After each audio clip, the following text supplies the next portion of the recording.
सभी को महादेव। हम लोग बृहदावगढ़ चक्र को पढ़ रहे हैं और बृहदावगढ़ चक्र की कक्षा में ये 8वीं कक्षा है। अगर आप लोगों ने अभी तक भी हमारे चैनल को सब्सक्राइब नहीं किया है तो चैनल को जरूर ही सब्सक्राइब करें और वीडियो को शेयर करें, क्योंकि दूसरों को भी ज्ञान प्राप्त करने का मौका मिलना चाहिए। और अगर शेयर सब्सक्राइब होते हैं तो अच्छा काम करने का मन भी करता है, इसलिए जो है सब्सक्राइब और शेयर करने में कंजूसी मत करिए। तो आज हम देखने वाले हैं अष्टकूट विचार, जो विवाह के लिए एकदम इम्पोर्टेंट होता है। आइए शुरू करते हैं। सबसे पहले हम देखते हैं गुण। हमारा जो ज्योतिष शास्त्र है उसमें जो मिलापक होता है उसमें 36 गुण होते हैं। 36 गुण निकलते हैं, लेकिन 8 चीजें ऐसी होती है जिससे 36 गुण निकलते हैं। तो वही 8 चीजें ये है: वर्णो वश्यम तथा तारा योनिश्च ग्रह मैत्रकम गणमैत्रम भकूटम च नाड़ी चैते गुणाधिकाः। वर्ण, वश्य, तारा, योनि, ग्रह मैत्री, गण मैत्री, भकुट और नाड़ी, एते यह जो कहे गए हैं वह गुणाधिकाः, यानी प्रत्येक का अपने पीछे वाले से एक एक गुण आगे बढ़ता जाएगा। जैसे यहां मैंने नीचे दिया हुआ है: वर्ण 1, वश्य 2, तारा 3, योनि 4, ग्रहमैत्री 5, गणमैत्री 6, भकुट 7, नाड़ी 8। तो अगर किसी का वर्ण मिलता है तो उसे 1 गुण मिलता है, वश्य मिलता है तो 2, तारा मिलता है तो 3, योनि मिलता है तो 4, ग्रहमैत्री मिलता है तो 5, गणमैत्री मिले तो 6 और भकुट मिले तो 7 और नाड़ी मिले तो 8। अगर इसको जोड़ते जाएंगे, जैसे 1 2 3 हो गया, 3 3 6 हो गया, 6 4 10 हो गया, 10 5 15 हो गया, 15 6 21 हो गया, 21 7 28 हो गया, 28 8 36 हो गया। तो टोटल कितने हो गए? 36 हो गए। तो यही है जो 36 गुण इन्हीं से मिलके बनता है। अब आगे देखते हैं वर्ण ज्ञान। वर्ण ज्ञान से शुरू होता है: मीनाली कर्कटा विप्राः क्षत्रो मेषो हरिर्धनुः शूद्रो युग्मं तुलाकुंभः वैश्यः कन्या वृषो मृगः।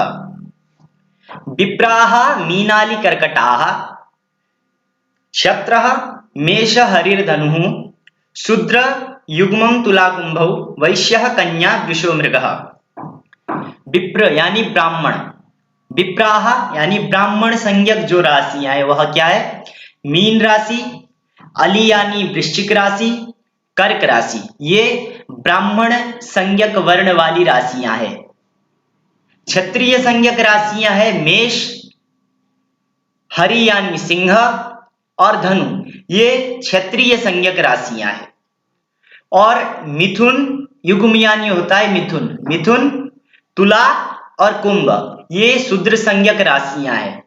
और वैश्य संज्ञक राशियां क्या है? कन्या राशि है, वृष राशि है और मृग राशि है। जैसे यहाँ नीचे लिखा हुआ है मैंने: ब्राह्मण वर्ण, क्षत्रिय वर्ण, शूद्र वर्ण, वैश्य वर्ण। ये ब्राह्मण, क्षत्रिय, शूद्र और वैश्य में राशियों को 3 3 3 3 करके बांटा हुआ है। इसी प्रकार से अगर हम देखते हैं तो इसी प्रकार से हम राशियों को ऐसे भी देख सकते हैं। जैसे नहीं, राशियों को नहीं, दिशाओं को। जैसे उत्तर दिशा जो होती है वह ब्राह्मण संज्ञक होती है, पूर्व दिशा जो होती है वह क्षत्रिय संज्ञक होती है, दक्षिण दिशा जो होती है वह वैश्य संज्ञक होती है, और पश्चिम दिशा जो होती है वह शूद्र संज्ञक होती है। ठीक, अब हम इसको देख लेते हैं इधर।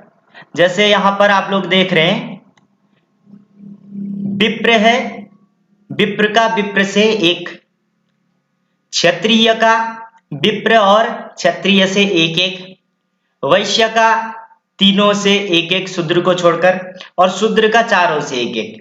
कहा गया है कि जो उत्तम वर्ण होता है उसे नीचे वाले वर्ण से शादी नहीं करनी चाहिए। इसलिए देखते हैं यहाँ पर विप्र का विप्र से ही 1 मिला हुआ है, क्षत्रिय से 0 है, वैश्य से 0 है, शूद्र से 0 है। इस प्रकार से हम देख सकते हैं।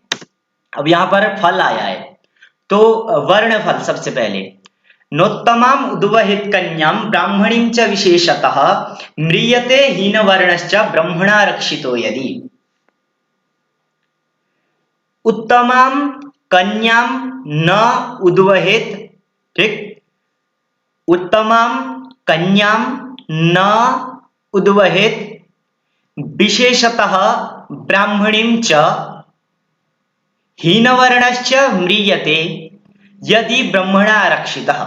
ठीक, तो उत्तमम यानी उत्तम वर्ण वाली, कन्याम कन्या को, कन्या के साथ, न उद्वहित विवाह न करे, उद्वाह मतलब होता है विवाह, तो उत्तमम उत्तम वर्ण की, कन्याम कन्या के साथ, उद्वहित न विवाह नहीं करना चाहिए, विशेषतः विशेष प्रकार से, ब्राह्मणी च उत्तम वर्ण की कन्या से तो नहीं करनी चाहिए, लेकिन उसमें भी विशेष प्रकार से ब्राह्मणी कन्या यानी ब्राह्मण वर्ण की कन्या के साथ तो बिल्कुल भी नहीं। अगर ऐसा होता है तो क्या होता है, हीन वर्णश्च म्रियते, हीन वर्ण, जो हीन वर्ण वाला यानी निचले वर्ण वाला जो ब्राह्मण, निचले वर्ण वाला जो वर होता है वह क्या होता है, म्रियते, उसकी मृत्यु हो जाती है। ब्रह्मणा रक्षिता है, यदि अगर उसकी रक्षा ब्रह्मा भी करते हैं तो भी उसकी मृत्यु हो जाती है। वैसे अगर हम इस चीज को देखते हैं तो एक चीज से कभी भी इतना डिसाइड नहीं करते। वो क्या होता है कि जब लेखक लिखते हैं तो उसकी प्रशंसा ज्यादा ही कर देते हैं, इसलिए ऐसा नहीं होता है कि जो श्रेष्ठ वर्ण से अगर विवाह कर लें तो वर मर जाएगा, ऐसा नहीं होता है। तो एक चीज से कभी डिसाइड नहीं होता है, ये बात ध्यान रखिएगा। अब दूसरा भी देखते हैं, विप्रवर्णे च या नारी शूद्रवर्णे च यह पतिः ध्रुवं भवति वैदव्यं शक्रस्य दुहिता यदि। या नारी विप्रवर्णे शूद्रवर्णे च यह पतिः ध्रुवं वैदव्यं भवति यदि शक्रस्य दुहिता। ठीक, या नारी, जो नारी, ठीक, जो कोई भी नारी है जिसका विवाह होने वाला है, विप्रवर्ण, नारी का क्या है, विप्रवर्ण है, और शूद्रवर्णे च यह पति ही, पति कौन है, शूद्रवर्ण, शूद्रवर्ण वाला क्या है, पति है। विप्रवर्ण की नारी हो गई और शूद्रवर्ण का क्या हो गया, पति हो गया। तो ध्रुवम यानी निश्चितम, निश्चित ही, वैदव्यम भवति, वैदव्य यानी वह जो स्त्री है वह क्या हो जाती है, विधवा हो जाती है, यानी पुरुष मर जाता है, ऐसा माना जाता है। ठीक, ध्रुवम भवति वैदव्यम यदि शक्रस्य दुहिता, यदि अगर वह शक्र यानी इंद्र की दुहिता यानी पुत्री हो तभी भी वह क्या हो जाती है, विधवा हो जाती है। इसमें भी वही बात है कि एक चीज से डिसाइड नहीं होता, वो थोड़ा ज्यादा ही प्रशंसा कर देते हैं लिखते समय, तो एक ही चीज से कभी डिसाइड नहीं होता है। आगे चलते हैं, वर्ण तो देख लिया, वर्ण के बाद आया अब वश्य। तो वश्य के लिए हम सबसे पहले, इससे पहले मैं मानता हूं दूसरा एक बार देख लेना चाहिए। हाँ, ये सबसे पहले, ये बताने से पहले मैं आप लोगों को राशियों का जो है स्वरूप बता देता हूं, तो ये आराम से समझ में आ जाएगा, ज्यादा कुछ लोड नहीं पड़ेगा। सबसे पहले राशियों का स्वभाव जान लीजिए। मेष राशि जो है वह नाम के जैसा ही है, डेढ़, और वृष राशि, वृष राशि जो है वह बैल। ठीक, मिथुन राशि, मिथुन राशि में एक पुरुष है और एक स्त्री, पुरुष के हाथ में गदा है और स्त्री के हाथ में बीड़ा है, ये मिथुन राशि का स्वरूप है। पुरुष के हाथ में गदा और स्त्री के हाथ में बीड़ा, इसलिए मिथुन को युगल कहा जाता है, युग्म कहा जाता है। ठीक, जोड़े में होता है वह। उसके बाद कर्क, कर्क तो केकड़ा हो गया, ये नाम से ही स्पष्ट है। सिंह जो है वह नाम से ही स्पष्ट है, सिंह। कन्या, कन्या का जो स्वरूप है वो, कन्या एक कन्या है, वह नाव में बैठी हुई है, एक हाथ में मशाल है और एक हाथ में धान ली हुई है, ये कन्या राशि का स्वरूप है। इससे क्या हो जाएगा, क्योंकि इससे क्या हो जाएगा कि ये समझ में आ जाएगा कि कौन चतुष्पद है, कोई कौन जो है कीट है, कौन जलचर है, कौन द्विपद है, ये समझ में आ जाएगा इससे, स्वरूप से। कन्या है तो सही है, द्विपद है, क्योंकि कन्या है तो द्विपद दो पैरों वाली है। उसके बाद तुला, तुला एक पुरुष है जो तुला, जो तराजू होता है उसको लेके खड़ा है। ठीक, मतलब लिया हुआ है हाथ में। उसके बाद वृश्चिक, बिच्छू, धनु, धनु का इस प्रकार है कि ऊपर के साइड पुरुष है, जंगा से नीचे के साइड घोड़ा है। एक पुरुष है जो धनुष जो बाण होता है उसको तान के खड़ा हुआ है, ठीक। तो ऊपर की तरफ कौन हो गया, पुरुष हो गया। धनु का पूर्वार्ध क्या हो गया, पुरुष हो गया। और उत्तरार्ध जो जंगा के नीचे घोड़े का भाग है, तो वो धनु का उत्तरार्ध क्या हो गया, वो चतुष्पद हो गया। और उसके बाद मकर, मकर को मृगास्य कहते हैं। तो जो मकर का पूर्व भाग है वह मृग का मुख माना जाता है, और जो उत्तरार्ध है वह मगरमच्छ माना जाता है। तो पूर्वार्ध आ जाएगा हमारा मृग है तो मृग चतुष्पद में आ जाएगा, और जो उत्तरार्ध मगरमच्छ, मगरमच्छ जल में रहता है तो जलचर में आ जाएगा। उसके बाद कुंभ, कुंभ का इस प्रकार है कि ये थोड़ा सा कुंभ का डिफरेंट हो जाएगा, कहीं कुछ है कहीं कुछ है। कुंभ का क्या हो जाएगा कि एक पुरुष है जो घड़ा लेके खड़ा हुआ है, तो कहीं पर कुंभ को जलचर में ले लिया है क्योंकि घड़े में जल होता है, और कहीं पर द्विपद में ले लिया है क्योंकि पुरुष भी है साथ में। और लास्ट में मीन, मीन राशि जो है वो जो है मछलियां हैं, दो मछलियां हैं। एक मछली के मुख की तरफ दूसरी मछली का पूंछ है, और दूसरी मछली के मुख की तरफ दूसरी मछली का पूंछ है। तो ये मीन का स्वभाव है।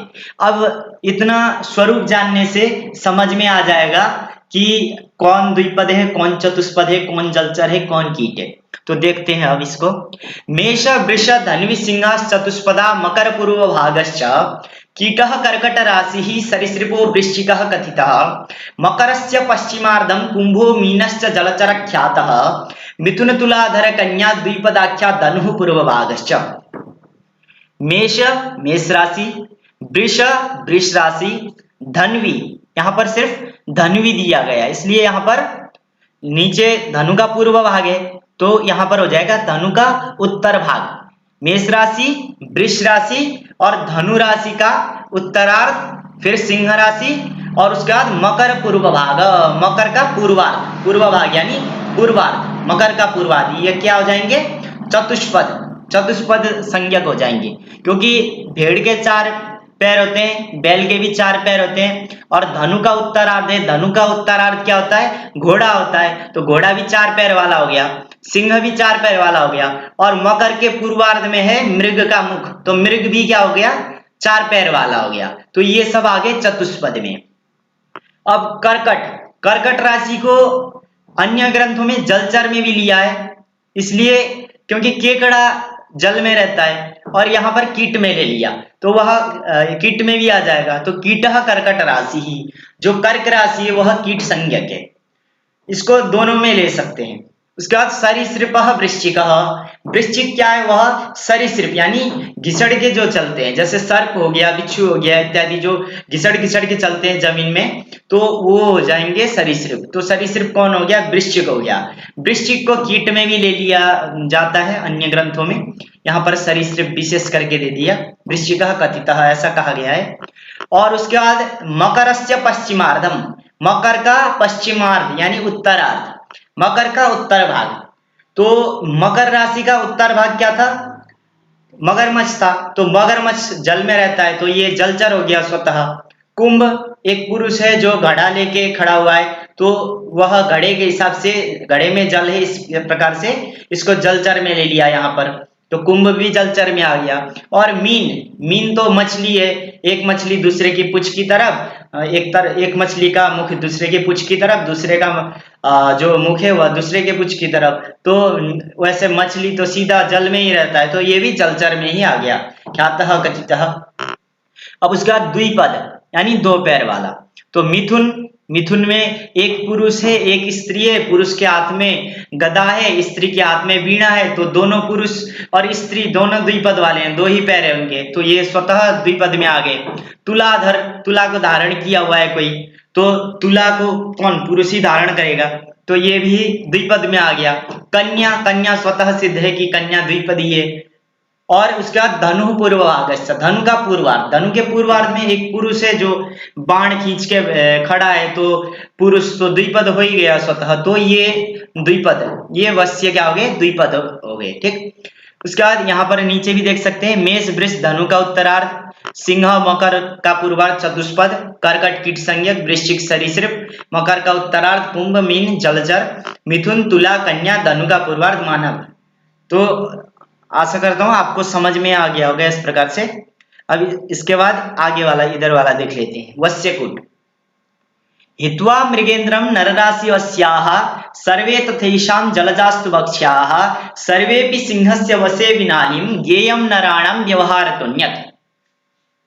मृगेन्द्रम हित्वा नरराशि वस्याः तथा येषां सर्वे जलजास्तु वक्ष्याः, जलजास्तु वक्ष्याः सर्वेपि सिंहस्य वशे विनालिं अन्यत् नराणां व्यवहारतः ज्ञेयम्।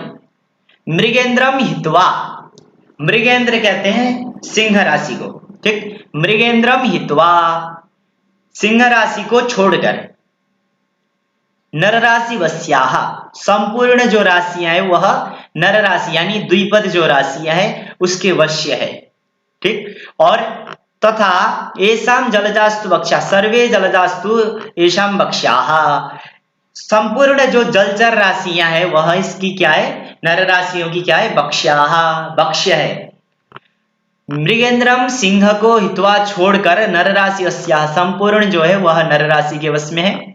और तथा येषां जलजास्तु सर्वे जलजास्तु वक्ष्याः इनकी जो संपूर्ण जलचर जो राशियां है वह क्या है, वक्ष्य है।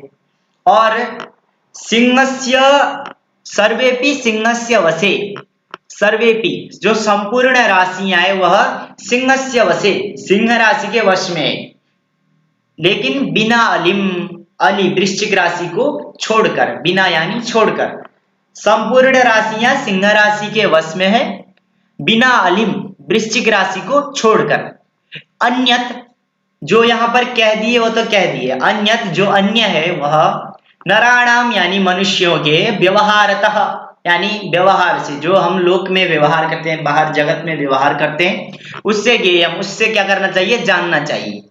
अब इसमें आप लोगों को यहां हम दिखाते हैं इसमें, तो यहां पर देख सकते हैं जो वश्य है इसमें चतुष्पद, चतुष्पद 2, चतुष्पद और मानव 1, चतुष्पद और जलचर 1, चतुष्पद और ये वंचर यानी सिंह, तो चतुष्पद और सिंह 0, चतुष्पद और कीट 1, क्योंकि चतुष्पद को खा लेता है सिंह तो 0 हो गया।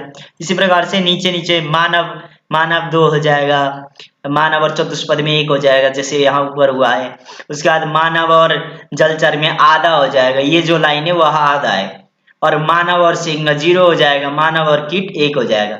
इस प्रकार से ध्यान रखना चाहिए। इसके बाद वापस आते हैं, कहाँ पर थे हम लोग, हाँ यहाँ पर। अब ये हो गया ताराकूट। कन्यर्क्षाद वरभम यावत कन्यावम वरभादपि गणयत नवरिच्छेषे त्रिश्वद्री भमसत्स्मृतम। कन्यरिक्षाद वरभम यावत, कन्यरिक्षात यानी कन्या नक्षत्रात, ऋक्ष कहते हैं नक्षत्र को, कन्यरिक्षात कन्या नक्षत्रात वरभम वर नक्षत्रम यावत, ठीक। कन्यरिक्षात कन्या के नक्षत्र से, वरभम वर के भम यानी नक्षत्र तक, यावत, ठीक। और कन्याभम कन्या के भम यानी नक्षत्र से, वरभात, ठीक। कन्यरिक्षात वरभम यावत और वरभात कन्याभम वर के नक्षत्र से कन्याभम कन्या के नक्षत्र तक, गणयत गिनने पर, नवरित गिन लिया, कन्या के नक्षत्र से वर के नक्षत्र तक गिन लिया और वर के नक्षत्र से कन्या के नक्षत्र तक गिन लिया। उसके बाद नवरित, 9 से क्या करना है, भाग देना है, नवरित 9 से भाग देना है।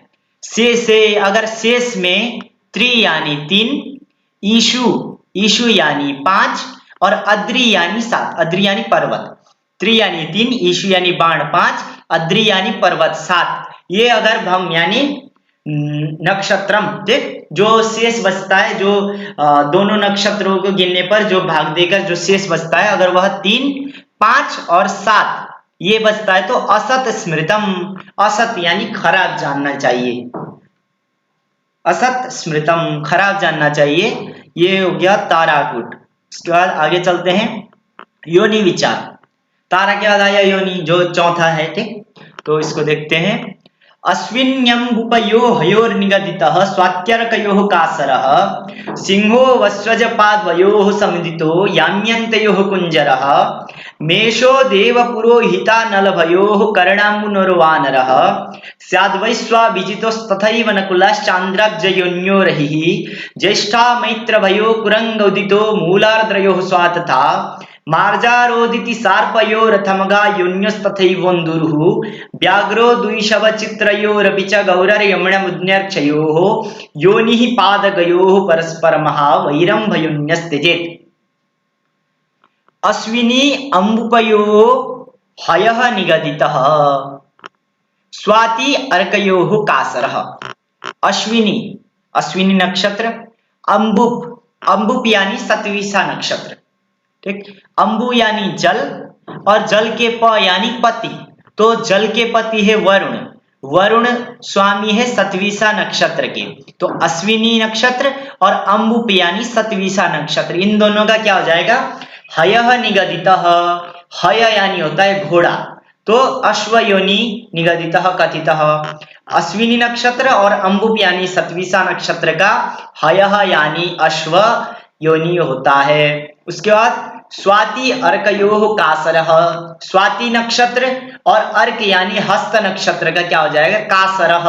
कासर यानी होता है भैंस, महिष, ठीक। महिष योनि हो जाएगा स्वाति और अर्क यानी हस्त नक्षत्र का। उसके बाद सिंहो वस्वजपाद्वयोः समुदितः।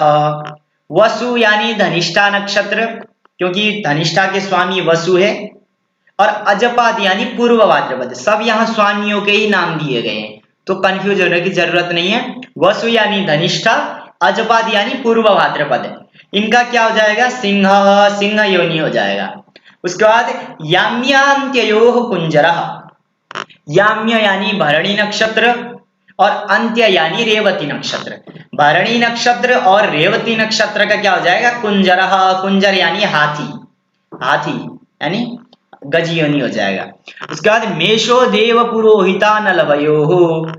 मेष भेड़ योनि किसका हो जाएगा? मेष योनि। देव पुरोहित, देव पुरोहित यानी बृहस्पति यानी पुष्य नक्षत्र, और अनल, अनल यानी कृत्तिका नक्षत्र।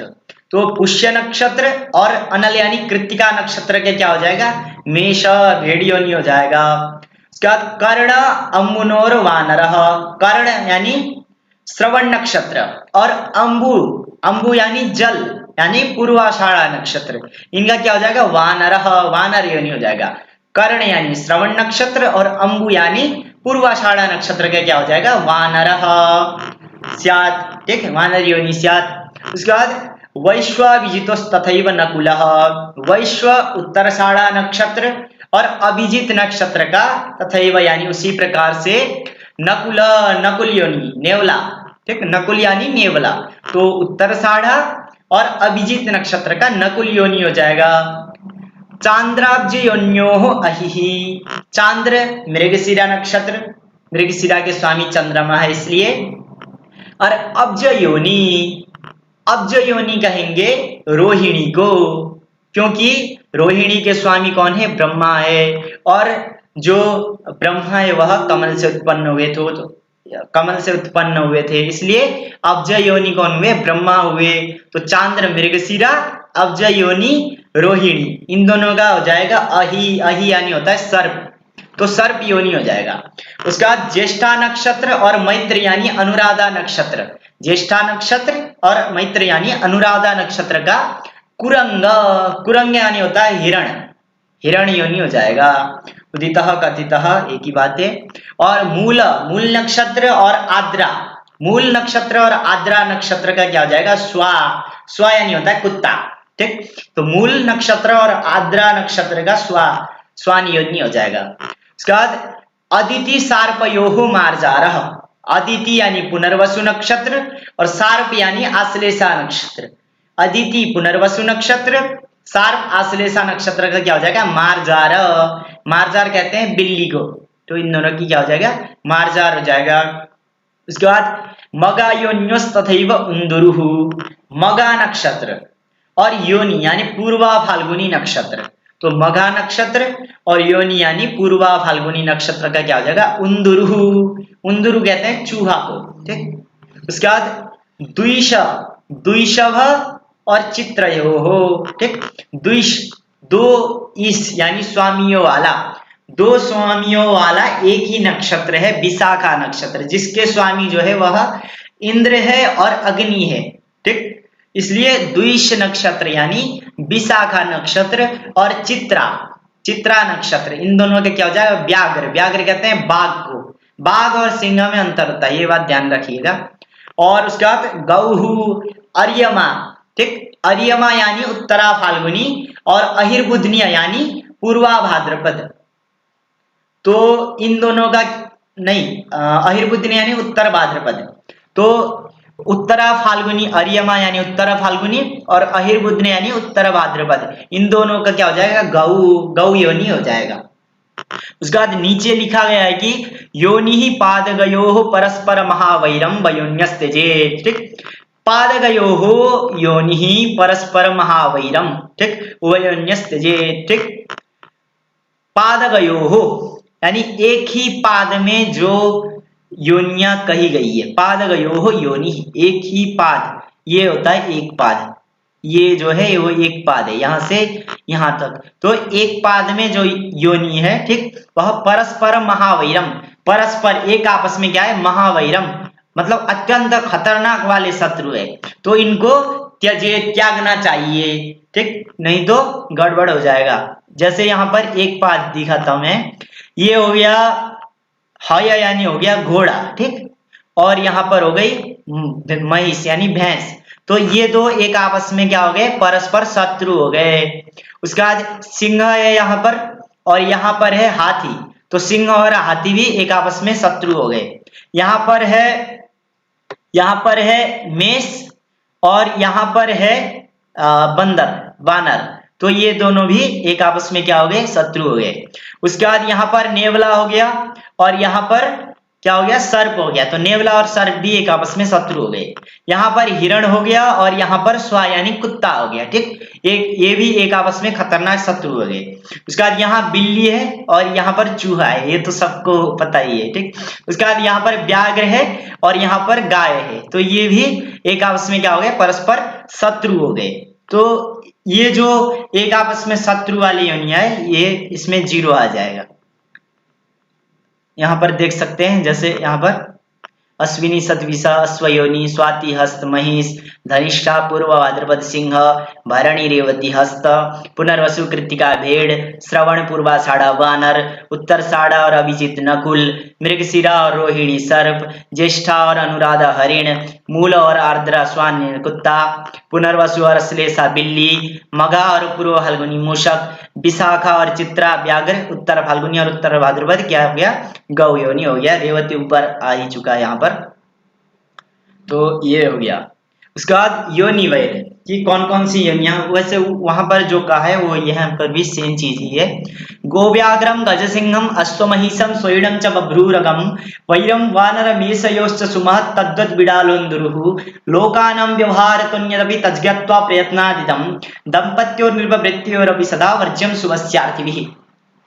गोव्याघ्रम, गो यानी गाय, व्याघ्र यानी बाघ, तो गाय और बाघ, गज सिंहम, गज हाथी, सिंह हाथी और सिंह, अश्वमहिषम अश्व और महिष यानी भैंस, इन दोनों का, स्व यानी कुत्ता और एण यानी मृग हरिण, ठीक, स्व यानी कुत्ता और एण यानी हरिण, इन दोनों का, बभ्रू यानी नेवला और उरग यानी सर्प, नेवला और सर्प, और वानर, वानर यानी हो गया बंदर, और मेष भेड़, और तद्वत उसी प्रकार से बिडाल उंदुरु, बिडाल यानी बिल्ली और उंदुरु यानी चूहा, इन दोनों का वैरम, वैर होता है, शत्रुता होती है इनमें, ठीक। तो ये तो उन्होंने वहीं पे कह दिया था। इसके बाद कह रहे कि अन्यत अपि, इससे जो भिन्न है वह लोकानां व्यवहारतः प्रयत्नात्, ठीक, प्रयत्नात् इदम ज्ञात्वा, ठीक, अन्यद अपि प्रयत्नात्, ठीक, प्रयत्न पूर्वक, प्रयत्न करके, लोकानां व्यवहारतः, लोक के व्यवहार से, यानी जगत में जो होता है, जो हम देखते हैं कि इसकी और उसकी नहीं बन रही है, तो ये सबको भी जानकर, उसको ज्ञातवा, ठीक, यानी जानकर, दंपत्योर, दंपति यानी पति पत्नी, दंपत्योर निरपवृत्तियोरपि, ठीक, शुभस्यार्थिभिः सदा दंपत्योर निरपवृत्तियोरपि वर्ज्यम। शुभस्य अर्थिभिः, ठीक, शुभ को चाहने वाले, जो अपना कल्याण चाहते हैं कि मेरा कल्याण हो, ऐसे जो दंपति यानी पति पत्नी है, और नृप यानी शासक, राजा होता है नृप यानी, लेकिन शासक जो भी कोई, मतलब मालिक, अगर आप किसी के यहाँ नौकरी कर रहे हैं तो वो हो जाएगा मालिक, और भृत्य हो जाएंगे आप। तो मालिक और नौकर में और पति पत्नी में जो अपना कल्याण चाहते हैं, उनको इसको क्या करना चाहिए, सदा वर्ज्यम, हमेशा के लिए त्याग देना चाहिए, इसको नहीं अपनाना चाहिए। अगर अपना लेंगे तो गड़बड़ हो जाएगा, क्योंकि बिल्ली और कुत्ता कभी मिल के रह ही नहीं सकते, झगड़ते रहते हैं, इसलिए इन सबको क्या करना चाहिए, त्याग देना चाहिए। तो आज के लिए इतना ही।